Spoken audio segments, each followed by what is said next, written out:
أعوذ بالله من الشيطان الرجيم. بسم الله الرحمن الرحيم. والذاريات ذروا فالحاملات وقرا فالجاريات يسرا فالمقسمات أمرا إنما توعدون لصادق وإن الدين لواقع والسماء ذات الحبك إنكم لفي قول مختلف يؤفك عنه من أفك قتل الخراصون الذين هم في غمرة ساهون يسألون أيان يوم الدين يوم هم على النار يفتنون ذوقوا فتنتكم هذا الذي كنتم به تستعجلون إن المتقين في جنات وعيون آخذين ما آتاهم ربهم إنهم كانوا قبل ذلك محسنين كانوا قليلا من الليل ما يهجعون وبالأسحار هم يستغفرون وفي أموالهم حق للسائل والمحروم وفي الأرض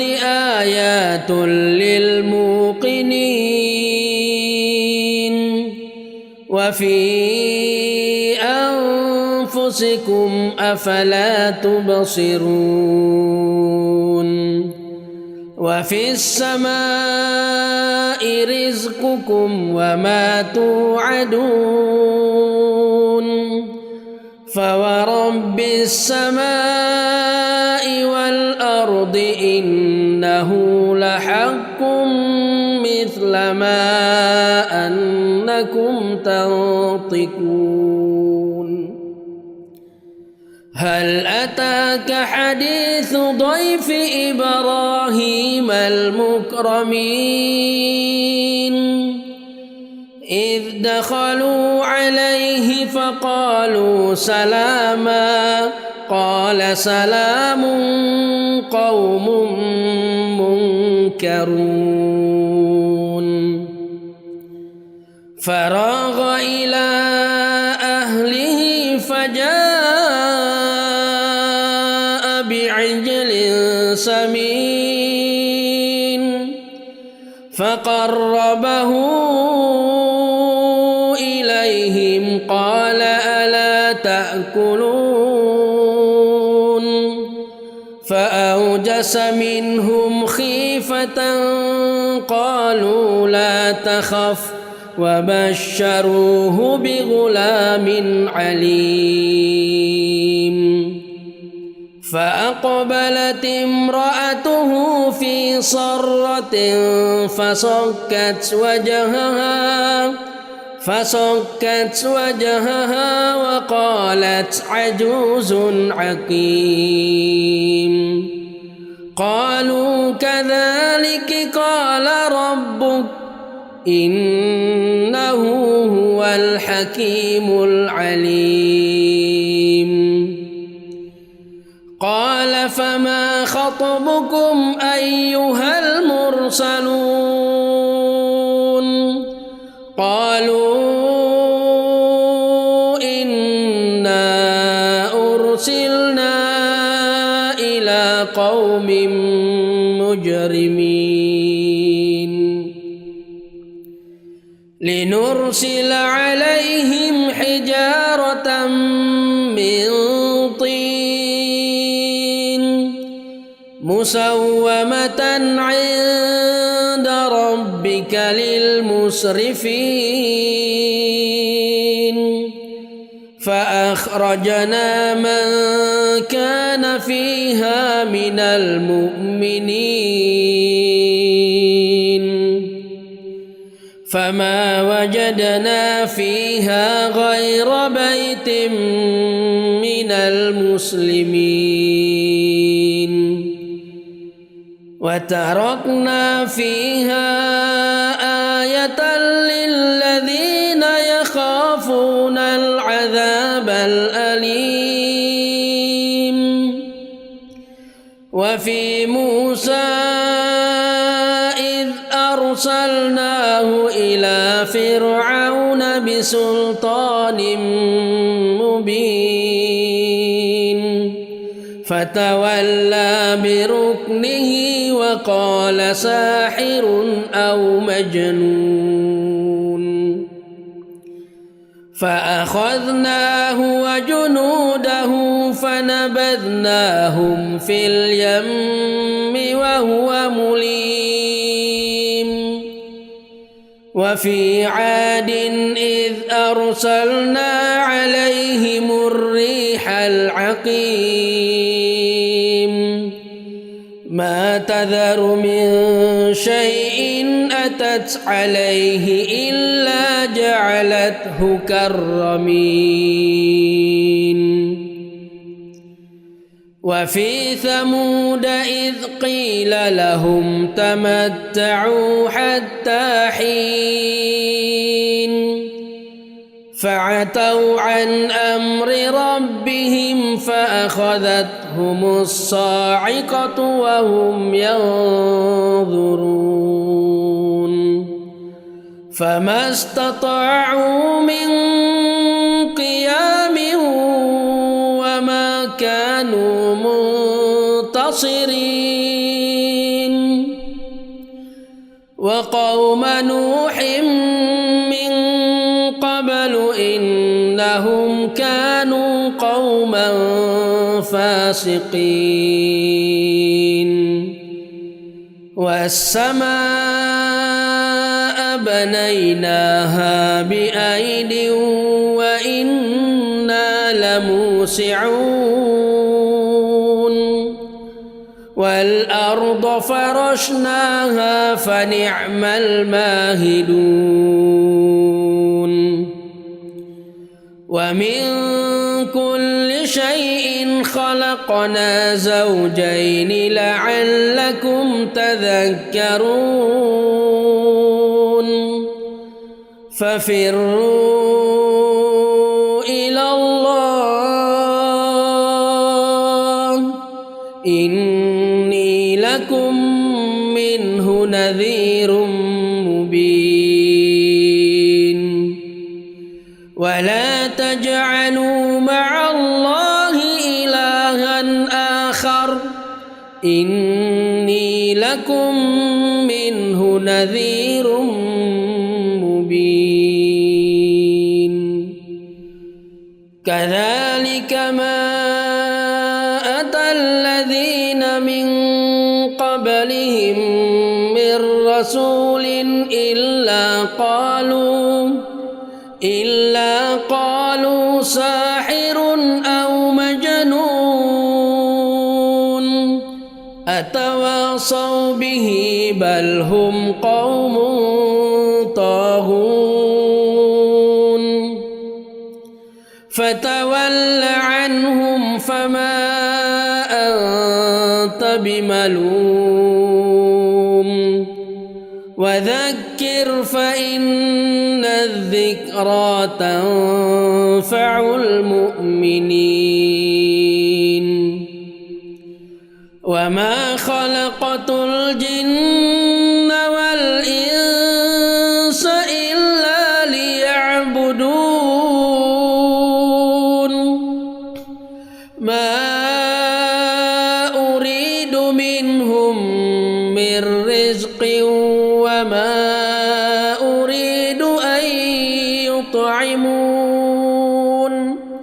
إن الله هو الرزاق ذو القوة المتين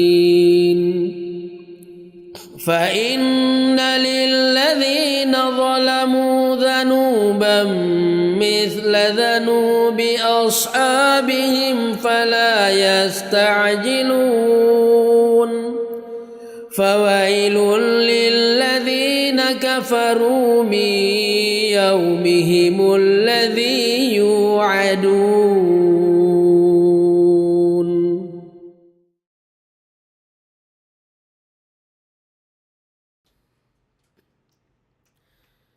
أعوذ بالله من الشيطان الرجيم. بسم الله الرحمن الرحيم. والطور وكتاب مسطور في رق منشور والبيت المعمور والسقف المرفوع والبحر المسجور إن عذاب ربك لواقع ما له من دافع يوم تمور السماء مورا وتسير الجبال سيرا فويل يومئذ للمكذبين الذين هم في خوض يلعبون يوم يدعون إلى نار جهنم دعا هذه النار التي كنتم بها تكذبون أفسحر هذا أم أنتم لا تبصرون اصلوها فاصبروا أو لا تصبروا سواء عليكم إنما تجزون ما كنتم تعملون إن المتقين في جنات ونعيم فاكهين بما آتاهم ربهم ووقاهم ربهم عذاب الجحيم كلوا واشربوا هنيئا بما كنتم تعملون متكئين على سرر مصفوفة وزوجناهم بحور عين والذين آمنوا واتبعتهم ذريتهم بإيمان ألحقنا بهم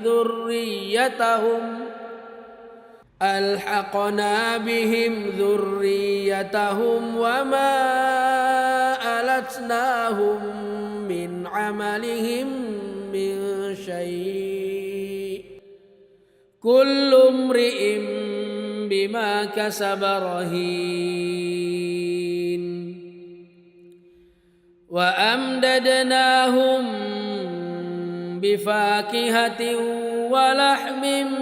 مما يشتهون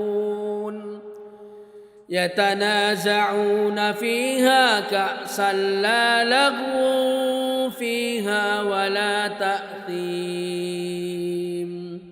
ويطوف عليهم غلمان لهم كأنهم لؤلؤ مكنون وأقبل بعضهم على بعض يتساءلون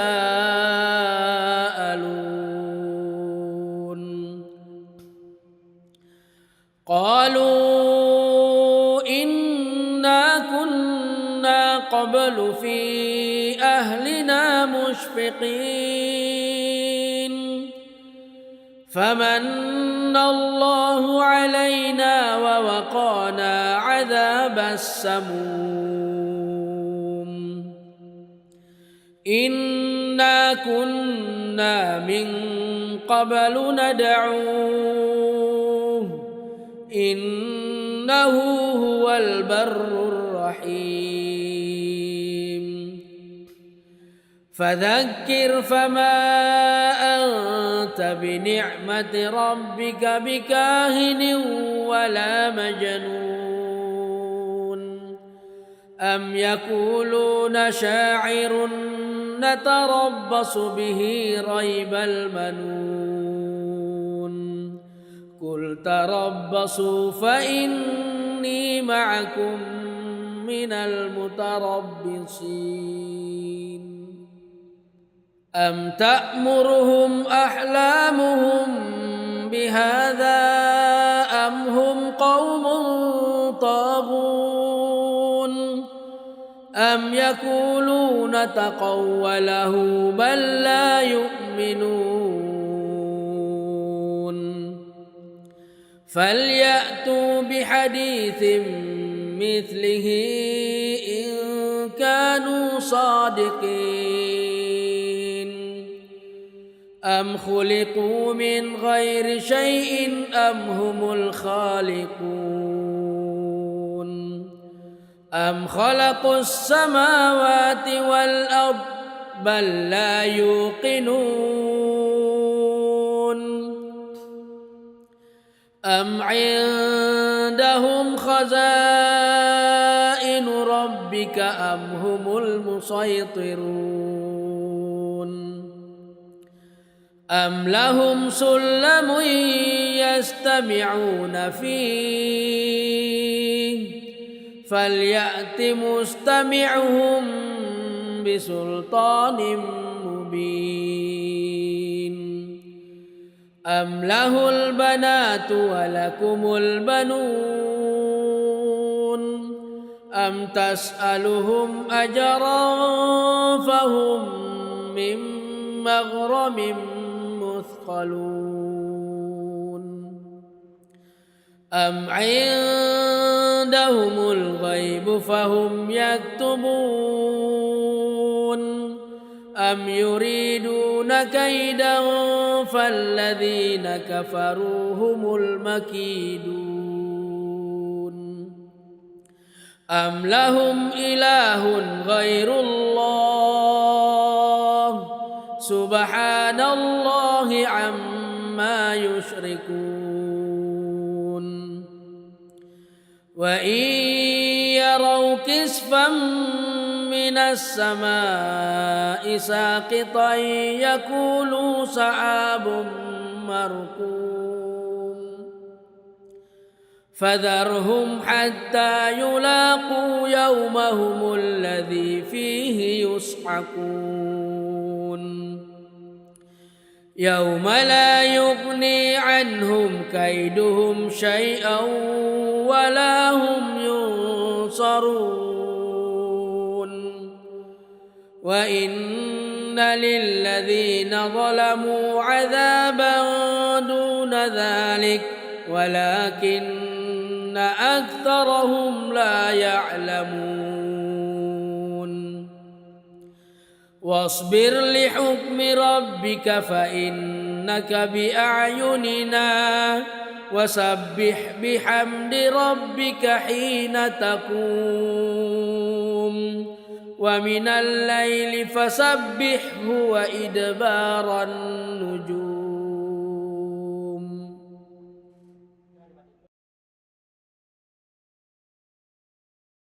أعوذ بالله من الشيطان الرجيم.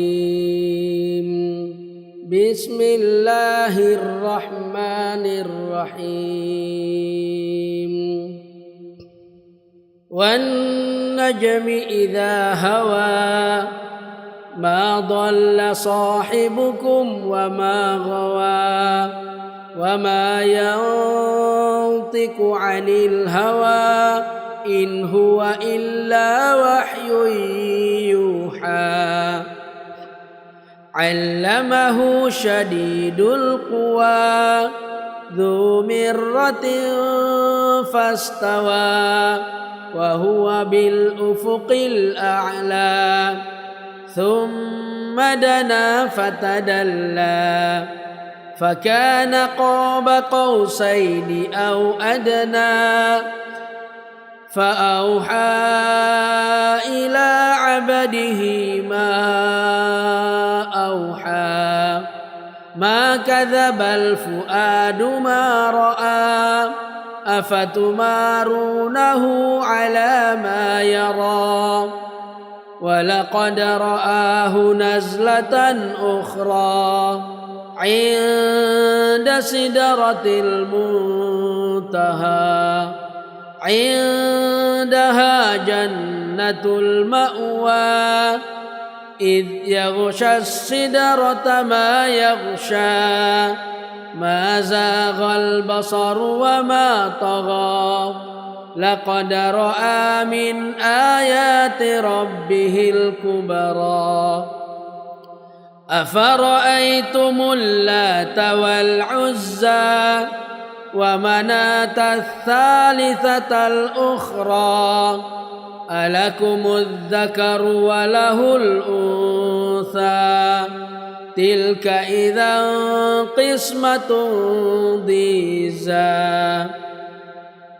إن هي إلا أسماء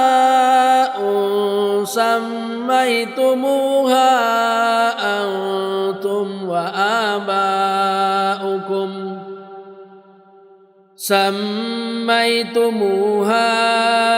أنتم وآباؤكم ما أنزل الله بها من سلطان إن يتبعون إلا الظن وما تهوى الأنفس ولقد جاءهم من ربهم الهدى أم للإنسان ما تمنى فلله الآخرة والأولى وكم من ملك في السماوات لا تغني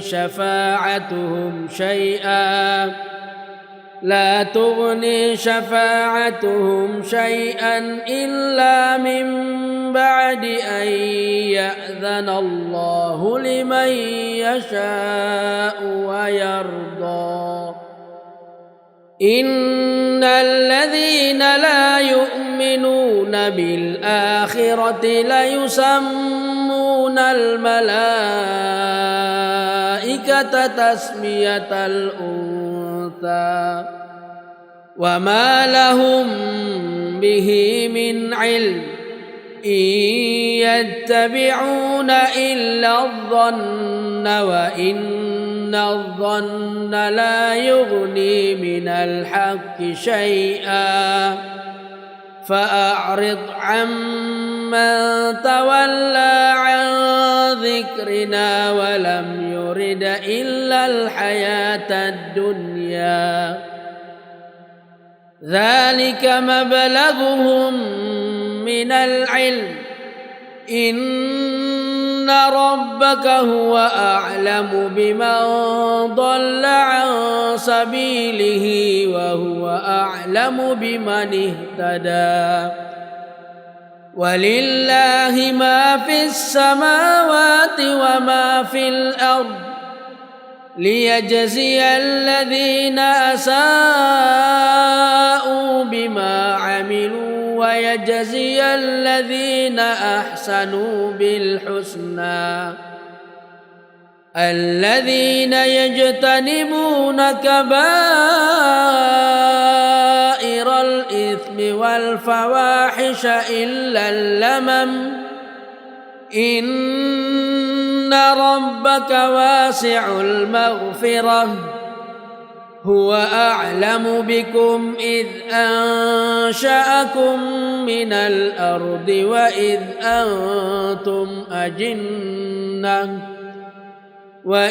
أنتم أجنة في بطون أمهاتكم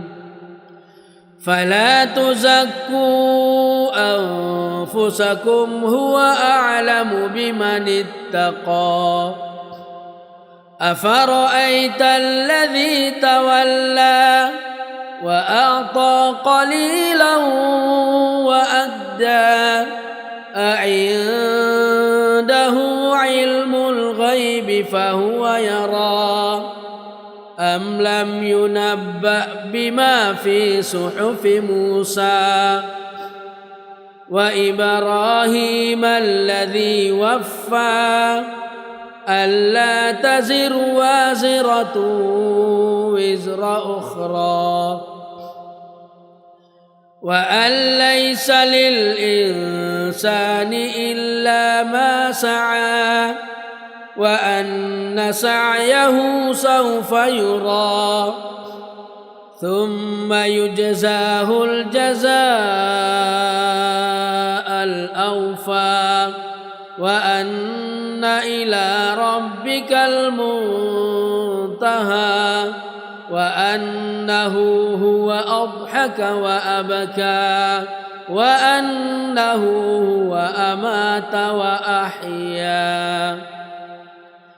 وأنه خلق الزوجين الذكر والأنثى من نطفة إذا تمنى وأن عليه النشأة الأخرى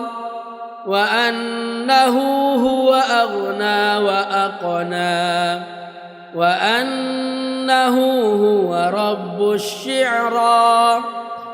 وأنه أهلك عادا الأولى وثمود فما أبقى وقوم نوح من قبل إنهم كانوا هم أظلم وأطغى والمؤتفكة أهوى فغشاها ما غشا فبأي آلاء ربك تتمارى هذا نذير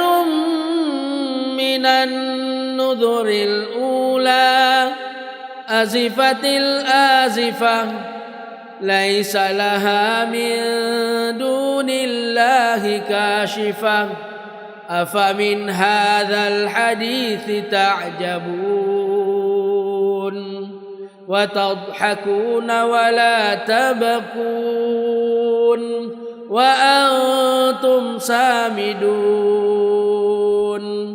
فاسجدوا لله واعبدوا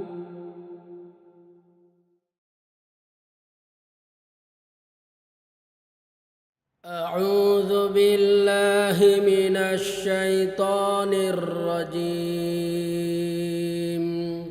بسم الله الرحمن الرحيم اقتربت الساعة وانشق القمر وإن يروا آية يعرضوا ويقولوا سحر مستمر وكذبوا واتبعوا أهواءهم وكل أمر مستقر ولقد جاءهم من الأنباء ما فيه مزدجر حكمة بالغة فما تغني النذر فتول عنهم يوم يدعو الداعي إلى شيء نكر خش عن أبصارهم يخرجون من الأجداث كأنهم جراد منتشر مهطعين إلى الداع يقول الكافرون هذا يوم عسر كذبت قبلهم قوم نوح فكذبوا عبدنا وقالوا مجنون وازدجر فدعا ربه أني مغلوب فانتصر ففتحنا أبواب السماء بماء منهمر وفجرنا الأرض عيونا فالتقى الماء على أمر قد قدر وحملناه على ذات ألواح ودسر تجري بأعيننا جزاء لمن كان كفر ولقد تركناها آية فهل من مدكر فكيف كان عذابي ونذر ولقد يسرنا القرآن للذكر فهل من مدكر كذبت عاد فكيف كان عذابي ونذر إنا أرسلنا عليهم ريحا صرصرا في يوم نحس مستمر تنزع الناس كأنهم أعجاز نخل منقعر فكيف كان عذابي ونذر ولقد يسرنا القرآن للذكر فهل من مدكر كذبت ثمود بالنذر فقالوا أبشرا منا واحدا نتبعه إنا إذا لفي ضلال وسعر أألقي الذكر عليه من بيننا بل هو كذاب أشر سيعلمون غدا من الكذاب الأشر إنا مرسل الناقة فتنة لهم فارتقبهم واصطبر ونبئهم أن الماء قسمة بينهم كل شرب محتضر فنادوا صاحبهم فتعاطى فعقر فكيف كان عذابي ونذر إنا أرسلنا عليهم صيحة واحدة فكانوا كهشيم المحتضر ولقد يسرنا القرآن للذكر فهل من مدكر كذبت قوم لوط بالنذر إنا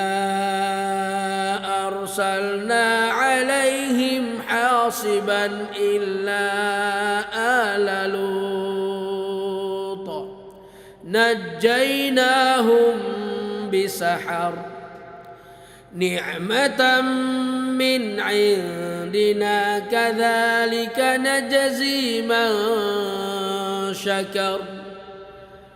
ولقد أنذرهم بطشتنا فتماروا بالنذر ولقد راودوه عن ضيفه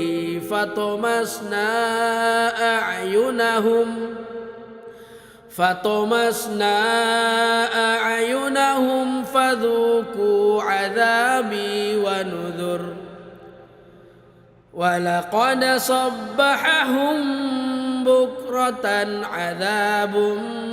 مستقر فذوقوا عذابي ونذر ولقد يسرنا القرآن للذكر فهل من مدكر ولقد جاء آل فرعون النذر كذبوا بآياتنا كلها فأخذناهم أخذ عزيز مقتدر أكفاركم خير من أولئكم أم لكم براءة في الزبر أم يقولون نحن جميع منتصر سيهزم الجمع ويولون الدبر بل الساعة موعدهم والساعة أدهى وأمر إن المجرمين في ضلال وسعر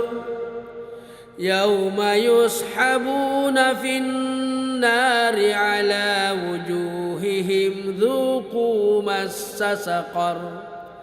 إنا كل شيء خلقناه بقدر وما أمرنا إلا واحدة كلمح بالبصر ولقد أهلكنا أشياعكم فهل من مدكر وكل شيء فعلوه في الزبر وكل صغير وكبير مستطر إن المتقين في جنات ونهر في مقعد صدق عند مليك مقتدر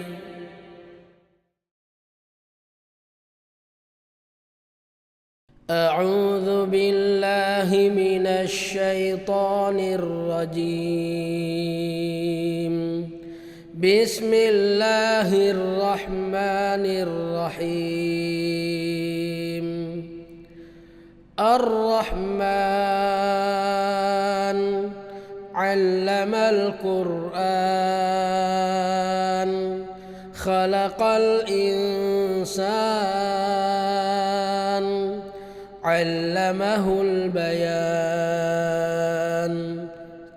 الشمس والقمر بحسبان والنجم والشجر يسجدان والسماء رفعها ووضع الميزان ألا تطغوا في الميزان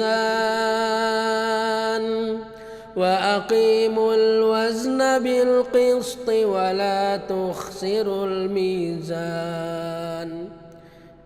والأرض وضعها للأنام فيها فاكهة والنخل ذات الأكمام والحب ذو العصف والريحان فبأي آلاء ربكما تكذبان خلق الإنسان من صلصال كالفخار وخلق الجان من مارج من نار فبأي آلاء ربكما تكذبان رب المشرقين ورب المغربين فبأي آلاء ربكما تكذبان مرج البحرين يلتقيان بينهما برزخ لا يبغيان فبأي آلاء ربكما تكذبان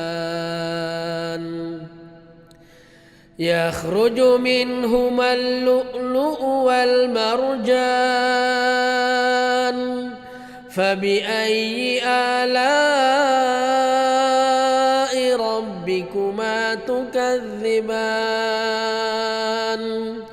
وله الجوار المنشآت في البحر كالأعلام فبأي آلاء ربكما تكذبان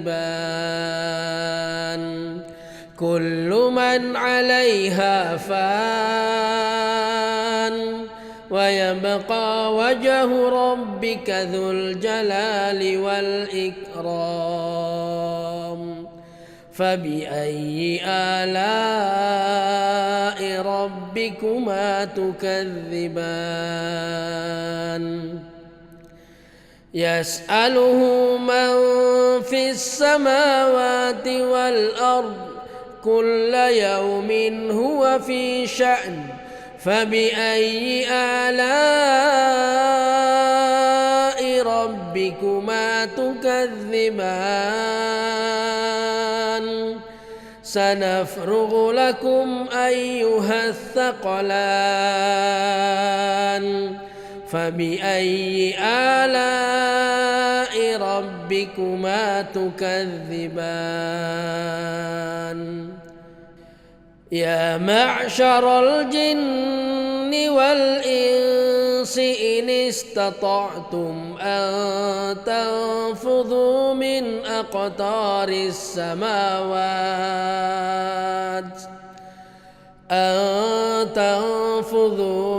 أقطار السماوات والأرض فانفذوا لا تنفذون إلا بسلطان فبأي آلاء ربكما تكذبان يرسل عليكما شواظ من نار ونحاس فلا تنتصران فبأي آلاء ربكما تكذبان فإذا انشقت السماء فكانت وردة كالدهان فبأي آلاء ربكما تكذبان فيومئذ لا يسأل عن ذنبه إنس ولا جان فبأي آلاء ربكما تكذبان يعرف المجرمون بسيماهم فيؤخذ بالنواصي والأقدام فبأي آلاء ربكما تكذبان هذه جهنم التي يكذب بها المجرمون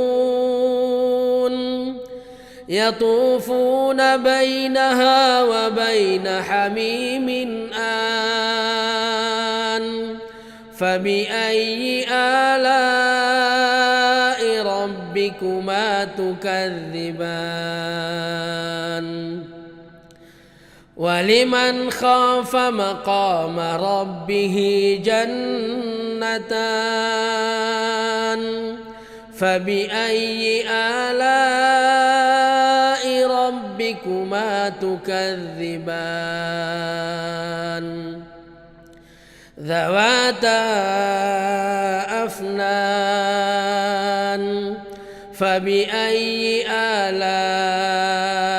ربكما تكذبان فيهما عينان تجريان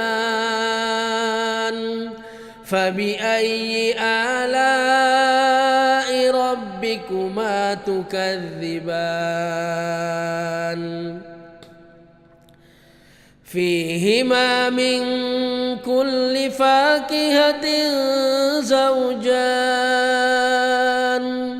فبأي آلاء ربكما تكذبان متكئين على فرش بطائنها من استبرق وجنى الجنتين دان فبأي آلاء ربكما تكذبان فيهن قاصرات الطرف لم يطمثهن إنس قبلهم ولا جان فبأي آلاء ربكما تكذبان كأنهن الياقوت والمرجان فبأي آلاء ربكما تكذبان هل جزاء الإحسان إلا الإحسان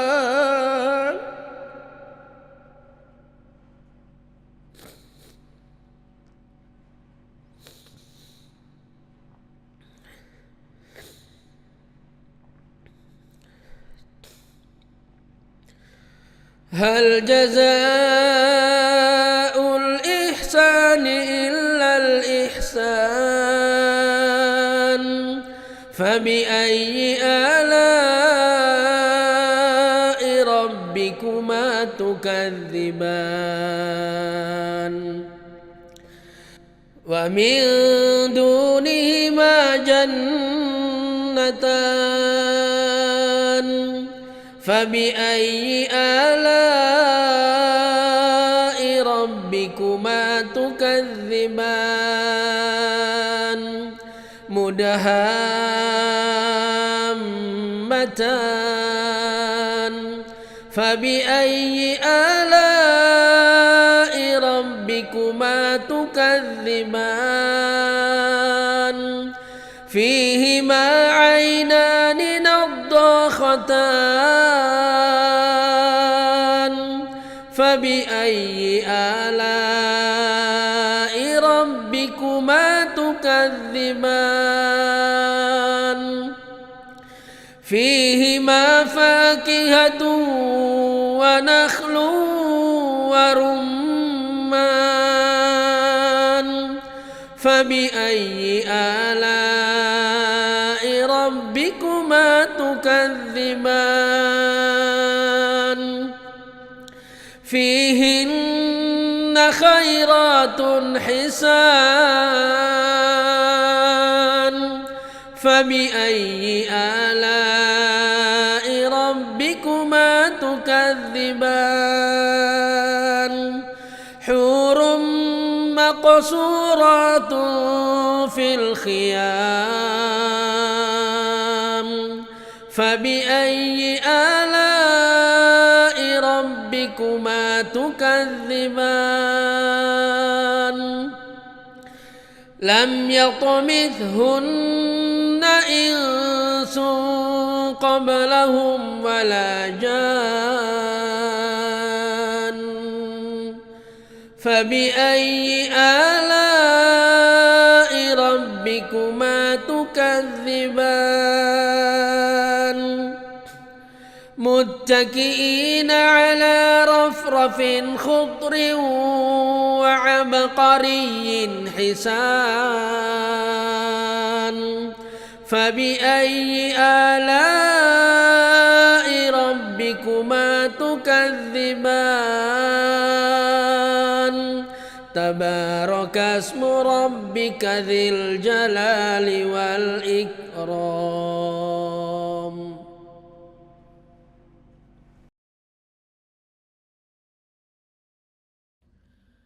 أعوذ بالله من الشيطان الرجيم. بسم الله الرحمن الرحيم. إذا وقعت الواقعة ليس لوقعتها كاذبة خافضة رافعة إذا رجت الأرض رجا وبست الجبال بسا فكانت هباء منبثا وكنتم أزواجا ثلاثة فأصحاب الميمنة ما أصحاب الميمنة وأصحاب المشأمة ما أصحاب المشأمة والسابقون السابقون أولئك المقربون في جنات النعيم ثلة من الأولين وقليل من الآخرين على سرر موضونة متكئين عليها متقابلين يطوف عليهم ولدان مخلدون بأكواب وأباريق وكأس من معين لا يصدعون عنها ولا ينزفون وفاكهة مما يتخيرون ولحم طير مما يشتهون وحور عين كأمثال اللؤلؤ المكنون جزاء بما كانوا يعملون لا يسمعون فيها لغوا ولا تأثيما إلا قيلا سلاما سلاما وأصحاب اليمين ما أصحاب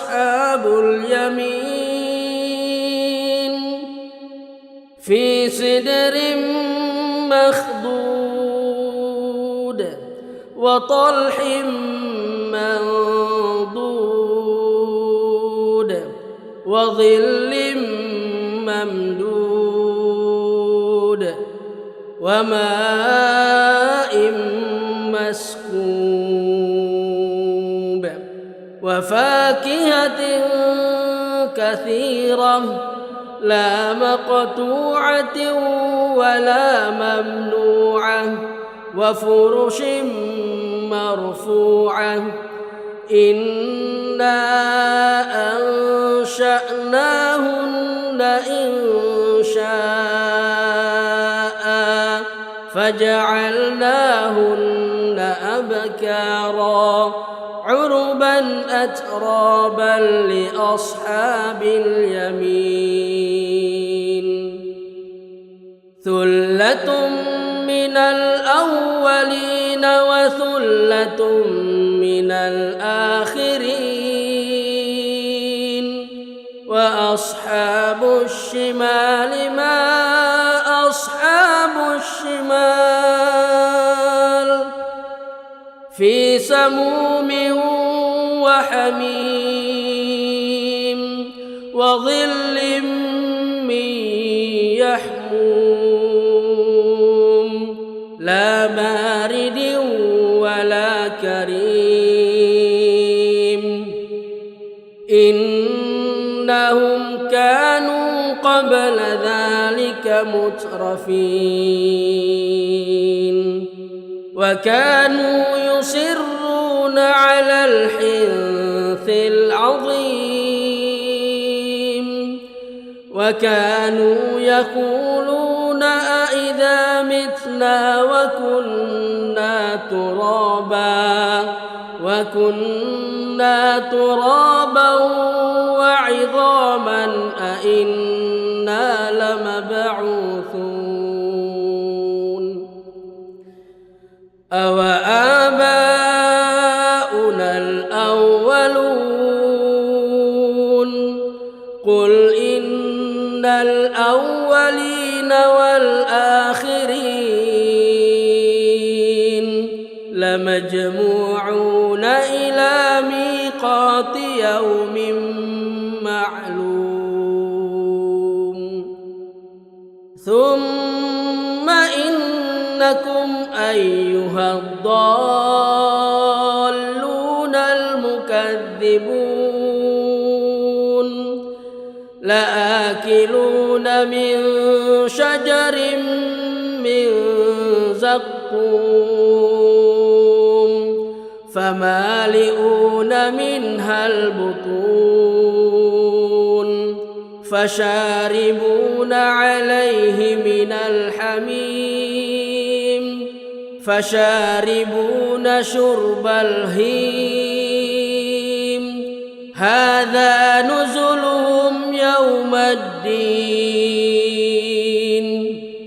نحن خلقناكم فلولا تصدقون أفرأيتم ما تمنون أأنتم تخلقونه أم نحن الخالقون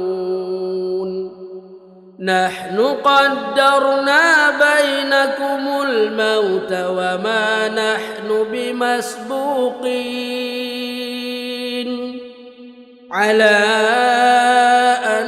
نبدل أمثالكم وننشئكم فيما لا تعلمون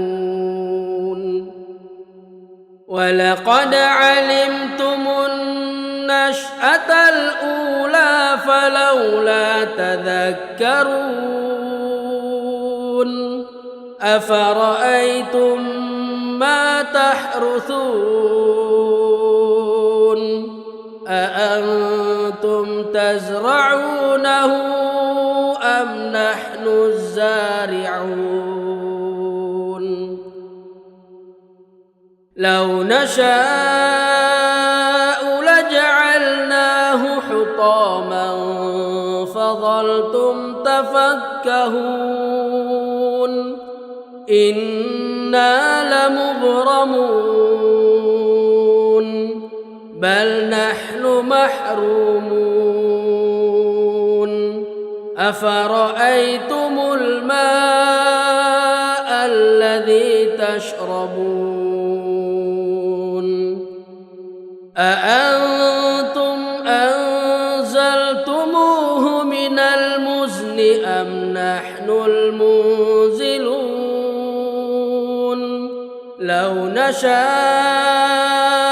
جعلناه أجاجا فلولا تشكرون أفرأيتم النار التي تورون أأنتم أنشأتم شجرتها أم نحن المنشئون نحن جعلناها تذكرة ومتاعا للمقوين فسبح باسم ربك العظيم فلا أقسم بمواقع النجوم وإنه لقسم لو تعلمون عظيم إنه لقرآن كريم في كتاب مكنون لا يمسه إلا المطهرون تنزيل من رب العالمين أفبهذا الحديث أنتم مدهنون وتجعلون رزقكم أنكم تكذبون فلولا إذا بلغت الحلقوم وأنتم حينئذ تنظرون ونحن أقرب إليه منكم ولكن لا تبصرون فلولا إن كنتم غير مدينين ترجعونها إن كنتم صادقين فأما إن كان من المقربين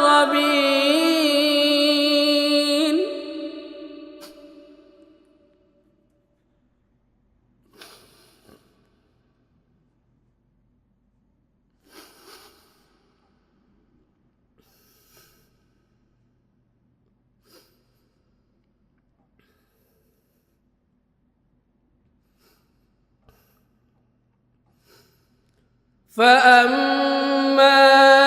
إن كان من المقربين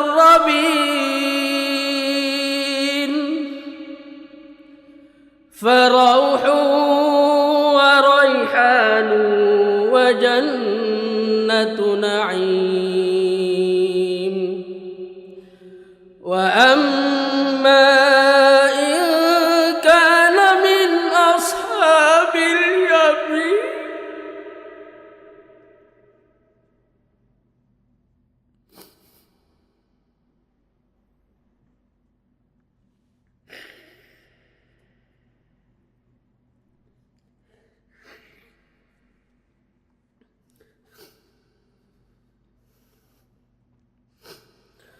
وأما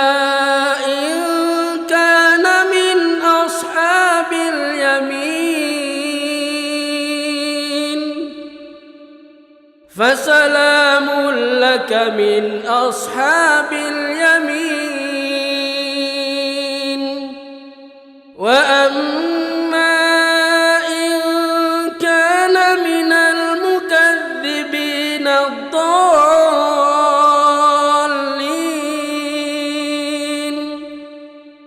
فنزل من حميم وتصلية جحيم إن هذا لهو حق اليقين فسبح باسم ربك العظيم.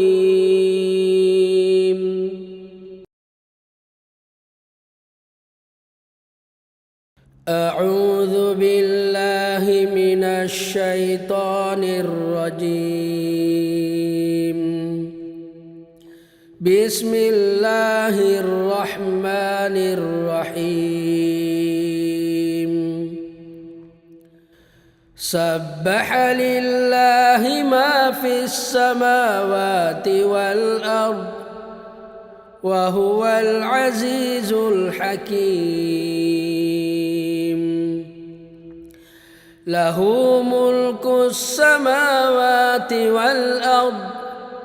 يحيي ويميت وهو على كل شيء قدير. هو الأول والآخر والظاهر والباطن وهو بكل شيء عليم. هو الذي خلق السماوات والأرض في 6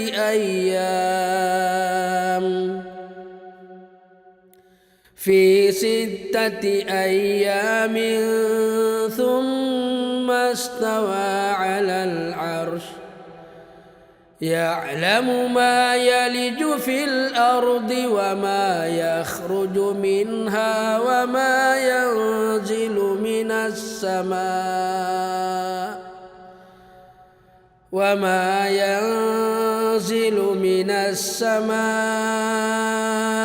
وما يعرج فيها وهو معكم أينما كنتم والله بما تعملون بصير. له ملك السماوات والأرض وإلى الله ترجع الأمور. يولج الليل في النهار ويولج النهار في الليل وهو عليم بذات الصدور.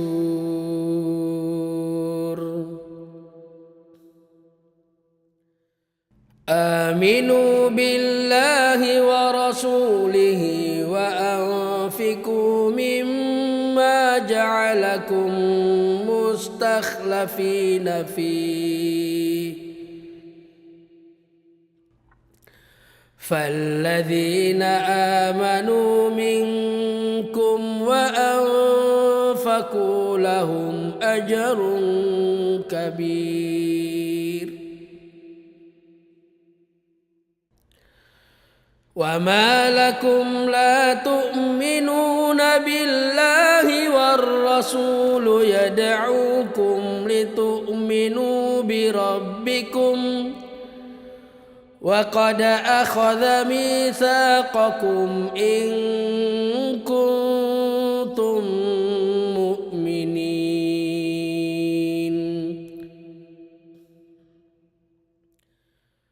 هو الذي ينزل على عبده آيات بينات ليخرجكم من الظلمات إلى النور وإن الله بكم لرؤوف رحيم.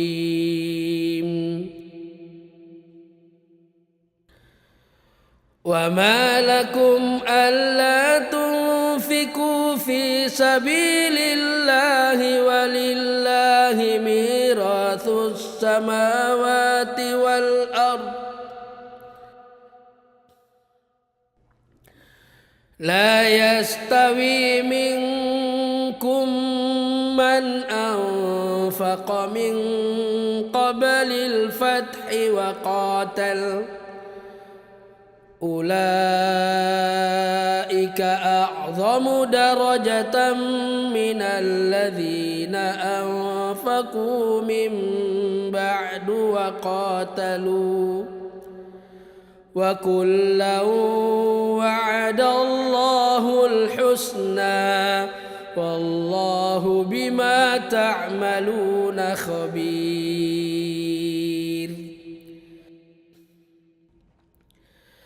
من ذا الذي يقرض الله قرضا حسنا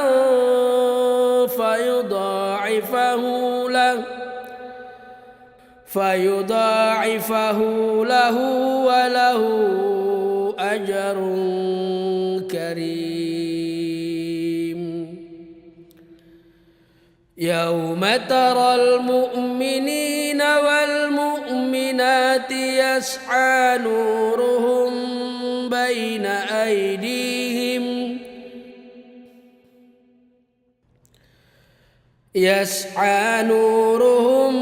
بين أيديهم وبأيمانهم بشراكم اليوم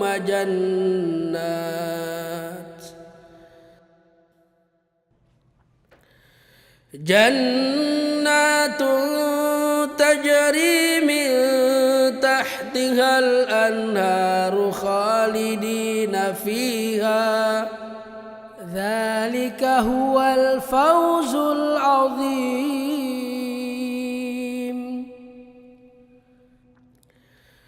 يوم يقول المنافقون والمنافقات للذين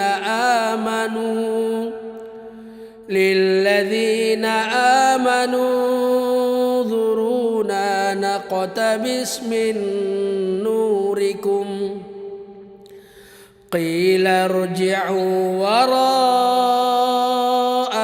فالتمسوا نورا فضرب بينهم بسور له باب باطنه فيه الرحمة وظاهره من قبله العذاب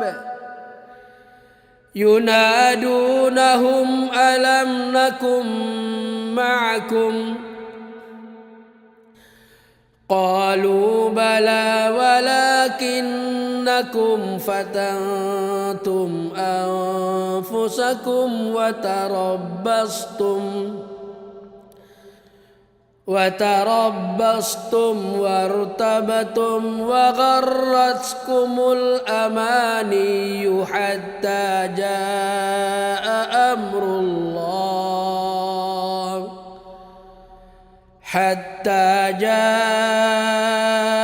أمر الله وغركم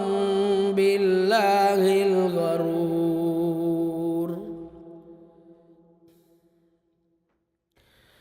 فاليوم لا يؤخذ منكم فدية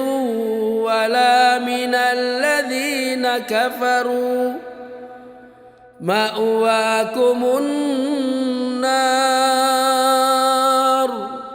هي مولاكم وبئس المصير.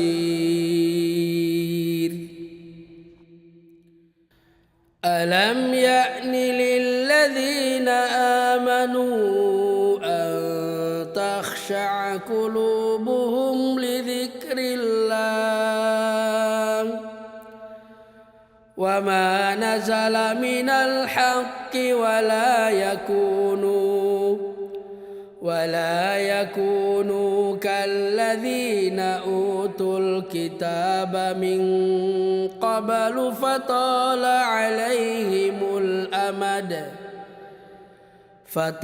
عليهم الأمد فقست قلوبهم وكثير منهم فاسقون.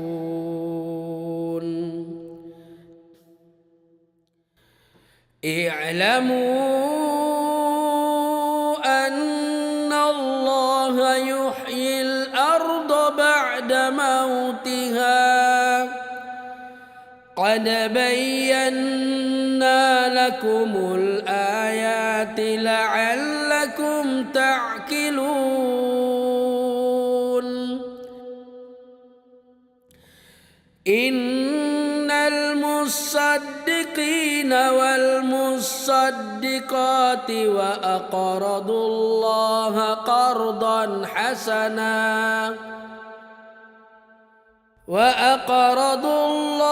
قرضا حسنا يضاعف لهم ولهم أجر كريم. والذين آمنوا بالله ورسله أولئك هم الصديقون والشهداء عند ربهم لهم أجرهم ونورهم. والذين كفروا وكذبوا بآياتنا أولئك أصحاب الجحيم. اعلموا أنما الحياة الدنيا لعب ولهو وزينة وتفاخر بينكم وتكاثر في الأموال والأولاد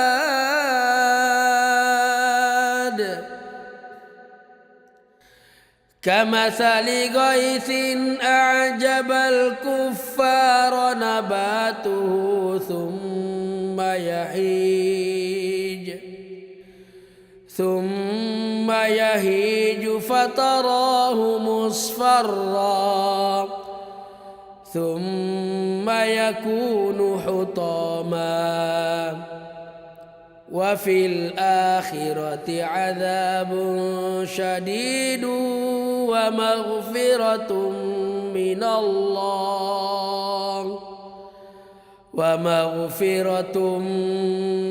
الله ورضوان وما الحياة الدنيا إلا متاع الغرور. سابقوا إلى مغفرة من ربكم وجنة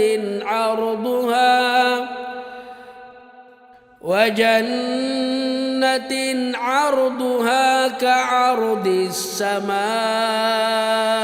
والأرض أعدت للذين آمنوا بالله ورسله ذلك فضل الله يؤتيه من يشاء والله ذو الفضل العظيم.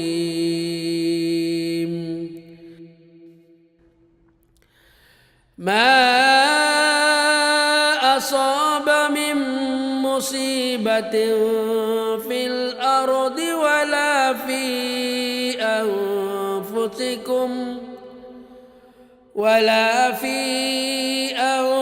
أنفسكم إلا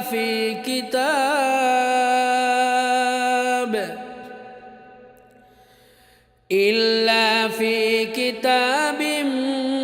من قبل أن نبرأها إن ذلك على الله يسير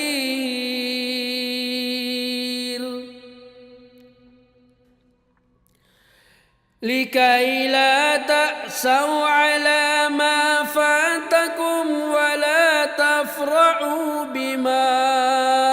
آتاكم والله لا يحب كل مختال فخور الذين يبخلون ويأمرون الناس بالبخل ومن يتول فإن الله هو الغني الحميد لقد أرسلنا رسلنا بالبينات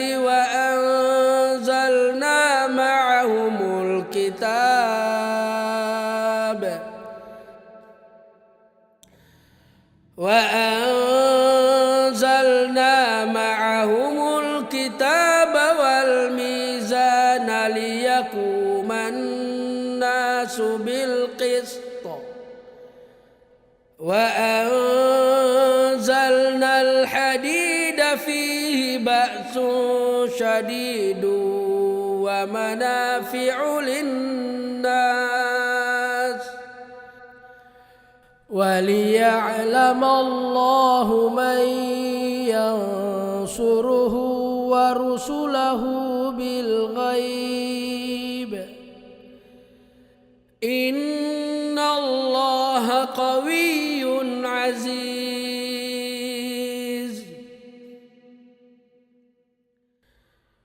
ولقد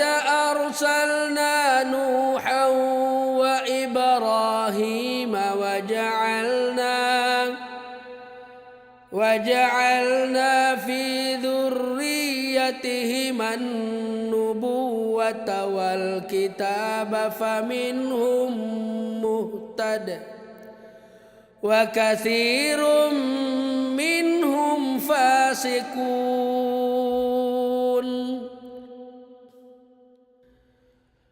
ثم قفينا على آثارهم برسلنا وقفينا بعيسى بن مريم وآتيناه الإنجيل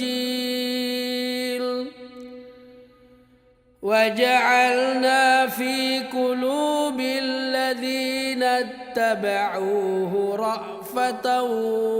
ورحمة ورهبانية ابتدعوها ما كتبناها عليهم إلا ابتغاء رضوان الله فما رعوها حق رعايتها فآتينا الذين آمنوا منهم أجرهم وكثير منهم فاسقون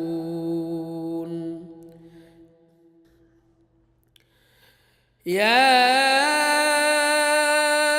أيها الذين آمنوا اتقوا الله وآمنوا برسوله يؤتكم كفلين من رحمته ويجعل لكم نورا تمشون به ويغفر لكم والله غفور رحيم لئلا يعلم أهل الكتاب ألا يقدرون على شيء من